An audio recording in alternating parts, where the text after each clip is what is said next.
호세아 5장 1절에서 6장 3절 말씀입니다.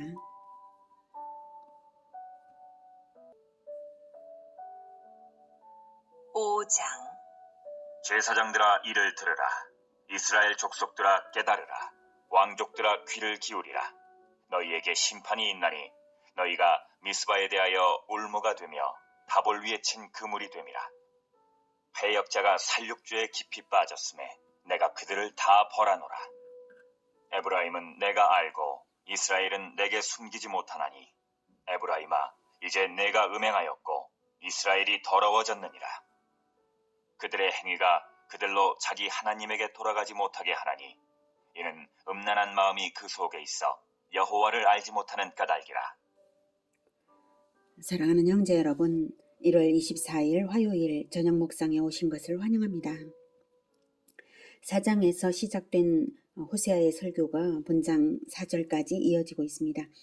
4장에서는 내 백성이 지식이 없으므로 망하는도다 한탄하시며, 하나님을 아는 참된 지식이죠. 그것이 없어서 백성이 망한다고 한탄하시며, 제사장은 율법을 잊어버린 것이 북이스라엘의 제사장들이 먼저 율법을 잊어버린 것이 북이스라엘의 멸망의 근본 원인이고요. 하나님을 아는 지식이 없어서 백성이 우상에 빠지고 죄악을 서슴없이 저질렀음을 책망했습니다. 이스라엘이 우상과 완전히 연합되어 버렸기에 남유다더러는 북이스라엘과 교제하지 말라고, 베다웬으로도 길갈로도 가지 말라고 했죠.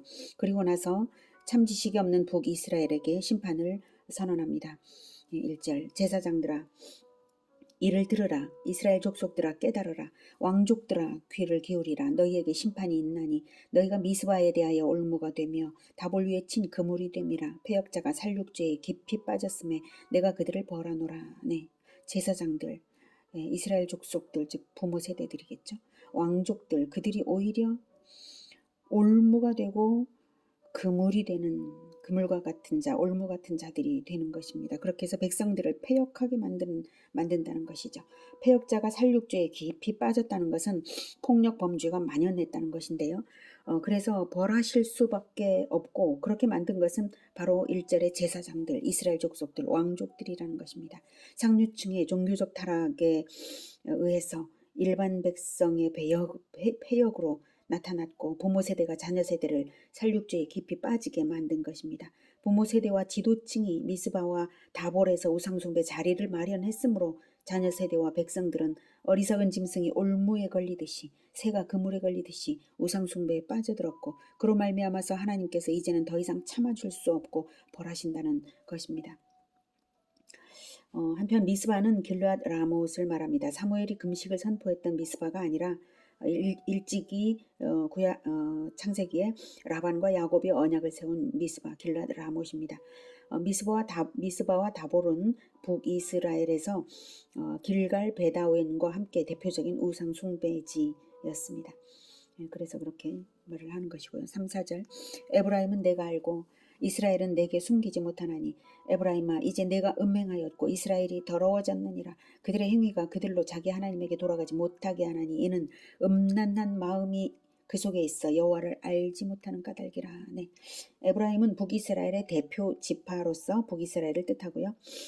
하나님의 광선 같은 눈에 북이스라엘은 완전히 스캔되어서 그 음행과 더러움이 숨겨지지 않습니다. 그러면 애통이 여겨서 돌아와야 하건만 숨겨지지 않는 그 음행으로 인해서 더욱 돌아가지 못하게 되어서, 하나님께 돌아가지 못하게 되어서 더욱 죄악에 사로잡히는 것은 바로 그 음란한 마음이 그 속에 있어서 여호와를 알지 못하는 까닭입니다. 너무 깜깜한 것이죠.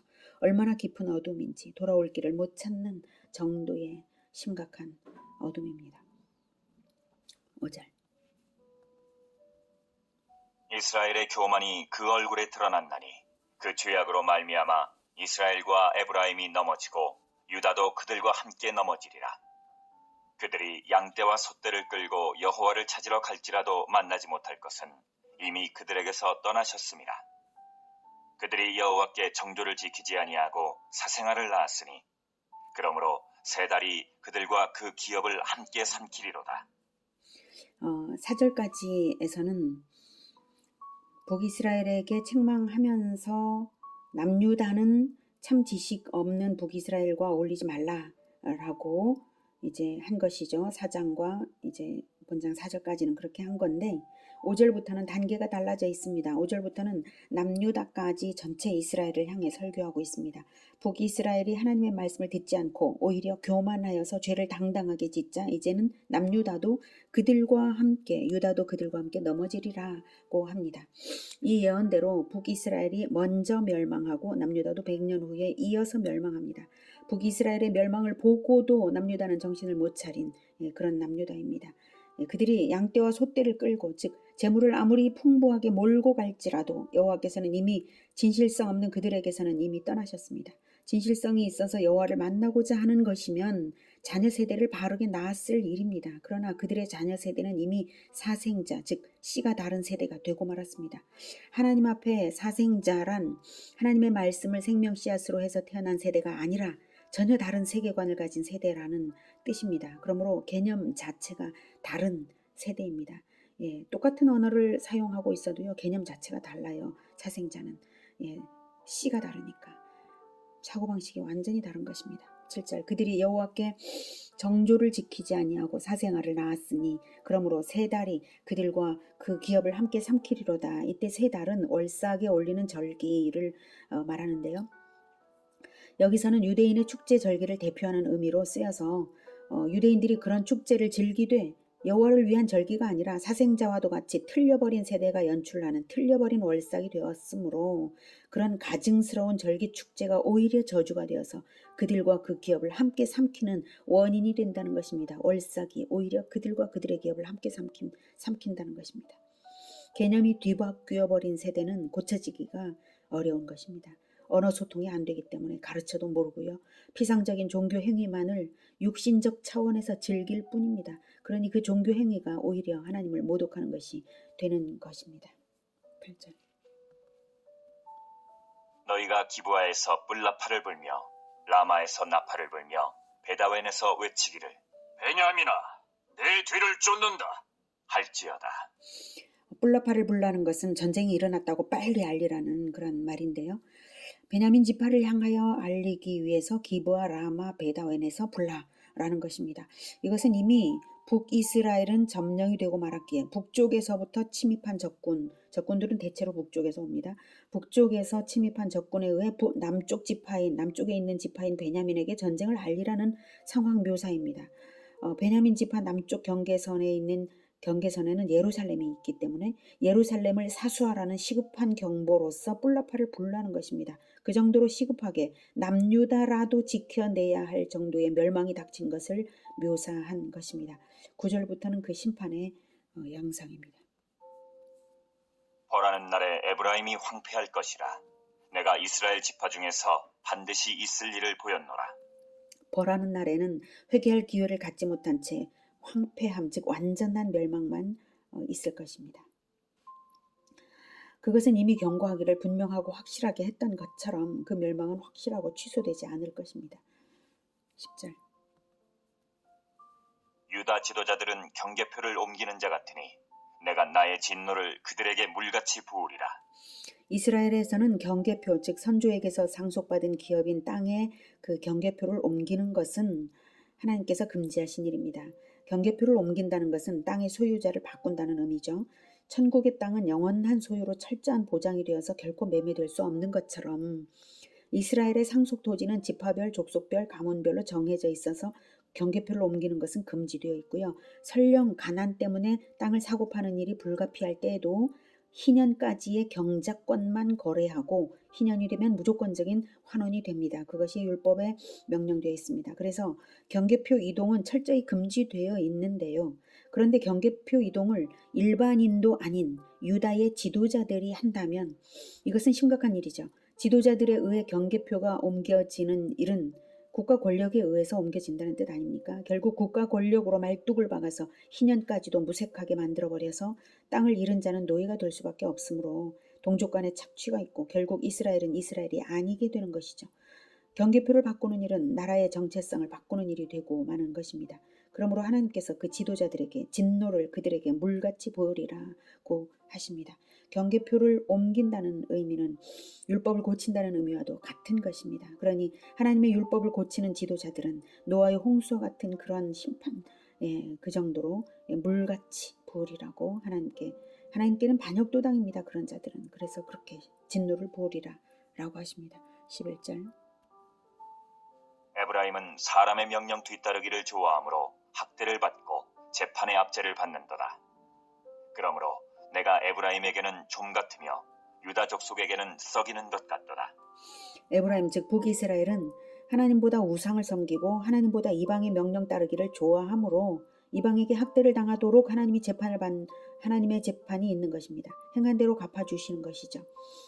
좀과 썩이는 것이 것처럼 된다 했는데요. 좀과 썩이는 것은 눈에 얼른 띄지 않습니다. 그렇지만 시작이 되어버리면 그것이 발견될 때쯤에는 전체에 파급이 되어서 결국 전체를 못쓰게 만들고 맙니다. 그처럼 하나님의 심판은 더딘 것처럼 여겨지고 눈에 얼른 띄지 않아도 그 결과는 운명을 끊어놓는 결정타가 되는 것입니다. 13절. 에브라임이 자기의 병을 깨달으며 유다가 자기의 상처를 깨달았고 에브라임은 아수르로 가서 야렙 왕에게 사람을 보내었으나 그가 능히 너희를 고치지 못하겠고 너희 상처를 낫게 하지 못하리라. 여기서 병과 상처는 내적인 우환과 외부적 침입을 뜻합니다. 깨달았다는 것은 회개했다는 말이 아니라 뒤늦게야 자기에게 닥친 곤경을 발견했다는 말입니다. 그 지경이 되고도 하나님께 안 가고요. 아수르로 가서 야렙 왕에게 갔다라고 하죠. 야렙 왕이라는 말은 야수라는 별명이 붙은 아수르의 왕들을 야렙 왕이라고 그때 말을 했는데 별명이 그런 별명을 아수르의 왕들에게 일컫고 있었는데요. 아수르 왕들에게 의존하려다가 허탕을 친다라는 것입니다. 이 문맥에는 이제 유다가 있죠. 유다가 자기 상처를 깨달았고라는 말이 유다가 있으니까 이 문맥에서는 에브라임은 아수르로 가고 유다는 여기 유다는을 집어넣는 게 맞아요. 유다는 야렙 왕에게 사람을 보내었으나 그가 능히 너희를 고치지 못하겠고 상처를 낫게 하지 못하리라. 그래서 유다를 주어로 넣어서 이해를 하면 맞습니다. 실제로 역사 속에서 유다 왕 아하스가 아수르 왕에게 아첨하면서 에돔과 블레셋을 방어하려 했으나 허탕치고 오히려 아수르에게 공격을 당하기까지 한 일이 있습니다. 그게 역대하 28장 16에서 21절에 나와 있습니다. 제가 읽어드리겠습니다. 그때의 아하스 왕이 아수르 왕에게 사람을 보내어 도와주기를 구하였으니 이는 에돔 사람들이 다시 와서 유다를 치고 그의 백성을 사로잡았음이며 블레셋 사람들도 유다의 평지와 남방 성읍들을 침노하여 베세메스와 아얄론과 그데롯과 소고 및 그 주변 마을들과 딥나 및 그 주변 마을들과 김소 및 그 주변 마을들을 점령하고 거기에 살았으니 이는 이스라엘 왕 아하스가 유다에서 망령되이 행하여 여호와께 크게 범죄하였으므로 여호와께서 유다를 낮추심이라. 아수르 왕 디글랏 빌레셀이 그에게 이르렀으나 돕지 아니하고 도리어 그를 공격하였더라. 아하스가 여호와의 전과 왕궁과 방백들의 집에서 재물을 가져다가 아수르 왕에게 주었으나 그에게 유익이 없었더라. 이렇게 말하고 있습니다. 도리어 아수르 왕 디글랏 빌레셀이 도와주겠다고 와놓고 공격했던 것이죠. 이렇게 이방 강대국에 의존해도 곤경을 벗어나지 못하는 이유는 이방 강대국의 배후에 하나님 자신이 그 배후에 있으시기 때문입니다. 바로 이스라엘과 유다를 갈기갈기 찢어놓는 사자와도 같이 심판을 하고 있기 때문입니다. 그것이 14절에 나오죠. 내가 에브라임에게는 사자 같고 유다 족속에게는 젊은 사자 같으니 바로 내가 움켜갈지라. 내가 탈취하여 갈지라도 건져낼 자가 없으리라. 그들이 그 죄를 뉘우치고 내 얼굴을 구하기까지 내가 내 곳으로 돌아가리라. 그들이 고난받을 때에 나를 간절히 구하리라. 이렇게 하나님께서 사자처럼 등장하실 때는 은혜의 역사를 거두셨고요. 사자가 먹잇감을 완전히 잡아서 찢어놓지 않고서는 안식처로 돌아가지 않는 것처럼 멸망시키는 일을 완수하고서야 조용한 때가 될 것이라는 말씀입니다. 그리고 기나긴 고난의 세월을 겪을 때에야 이방 땅에서 포로가 되어서요. 그 고난의 세월을 겪을 때에야 하나님을 간절히 구할 자들은 구할 것입니다. 그때를 기다리리라 하신 것입니다. 하나님은 이 긴 기다림 속에서 진정한 새 이스라엘을 만나고자 완전한 멸망까지도 불사하신 것입니다. 자, 그러니 그러한 미래를 호세아가 이렇게 예언을 하고서 이제 이스라엘에게 설득할 말이 무엇이겠습니까? 6장 1, 2, 3절이 바로 그 결론입니다. 6장 오라, 우리가 여호와께로 돌아가자. 여호와께서 우리를 찢으셨으나 도로 낫게 하실 것이요 우리를 치셨으나 싸매어 주실 것임이라. 여호와께서 이틀 후에 우리를 살리시며 셋째 날에 우리를 일으키시리니 우리가 그의 앞에서 살리라. 그러므로 우리가 여호와를 알자. 힘써 여호와를 알자. 그의 나타나심은 새벽빛같이 어김없나니 비와 같이 땅을 적시는 늦은 비와 같이 우리에게 임하시리라 하니라. 네. 이스라엘은 너무 병들어 있고 너무 어두워서 당장은 도무지 여호와께 돌아오지 못할 정도라면 찢으심 당한 후에라도 낫게 하시는 여호와께 뒤늦게라도 돌아와야만 합니다. 치심을 당한 후에라도 싸매어 주시는 여호와께 돌아와야 합니다. 다른 구원의 길은 결코 없으니까요. 다른 회복의 방법은 없으니까요. 네. 이미 이제 은혜의 역사는 끝났고 될 것을 기다려야 한다는 것이죠. 그러려면 이틀 후에 살리심을 받고 셋째 날에 일으킴을 받기 위해 오늘 해야 할 처방은 바로 여호와를 알자. 힘써 여호와를 알자는 것입니다. 심판은 비껴가지 못할지라도 여호와를 아는 일을 포기하지 않으면 회복의 때가 반드시 올 것이라는 말입니다. 그 회복의 때는 새벽빛같이 어김없나니 비와 같이 땅을 적시는 늦은 비와 같이 우리에게 임하시리라 라고 확실한 소망이라고 용기와 소망을 불어넣고 있습니다. 멸망도 확실하지만 소망도 확실합니다. 믿는 자들에게는 여호와를 알기로 작정하고 반드시 돌아올 자들에게는 새 이스라엘의 역사가 반드시 펼쳐질 것이라는 말입니다. 한편 이틀 후와 셋째 날의 의미에 대해서는 이틀 후를 바벨론으로부터의 해방으로 보고요. 셋째 날은 메시아에 의한 완전한 구원으로 유대 학자들도 그렇게 이제 해석을 했는데요. 그들이 예수님의 제3일의 부활은 몰랐을지라도 여기에 제3일에는 일으키리라 하셨죠. 제3일의 부활이 겹쳐지면서 메시아에 의한 완전한 구원, 즉 그리스도의 나라를 일으키실 것이라는 해석이 되니 맞는 말이죠. 율법을 바꾸어 버리며 개념이 틀려져 버려서 하나님을 알게 하지 못하는 부모 세대와 하나님을 알지 못하는 자녀 세대와 백성들이 멸망의 심판을 결코 피하지 못하고 기나긴 고난의 때를 반드시 겪어야만 하나님께 돌아올 수 있다는 것을 배웠습니다.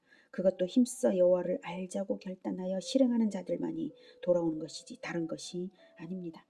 실제로 바벨론 포로에서 귀환한 사람의 수는 불과 5만 명일 뿐입니다. 멸망당할 때는 수백만이 멸망하고 잡혀갔는데요. 돌아올 때는 5만 명만이 돌아온 것입니다. 여호와를 힘써 알았던 계통의 사람들만이 살아남은 것이죠. 하나님을 아는 참 지식으로 살아남는 가문들만 남는 것이고 그들만 구원받은 것이라고 말할 수 있겠습니다. 하나님을 힘써 알아야 하는 시대가 바로 지금 이 시대입니다. 세상의 쓰레기 문화가 홍수처럼 날마다 마구 밀려 들어오는 시대입니다. 개념이 완전히 틀려버린 시대입니다. 정신 차려야 삽니다. 모두가 그 물결에 빠져 들어가고 있을지라도 우리는 정신 차려야 합니다. 나 하나만 정신 차릴 것이 아니라 여호와께 돌아올 수 있도록 내 자녀와 내 제자들을 함께 정신 차리게 해야 살아갑니다. 성경 교육과 실천하는 삶을 틀어주고 포기하지 말고 끝까지 가야 합니다. 예수님께서는 인자가 올 때에 세상에서 믿음을 보겠느냐 한탄하셨습니다.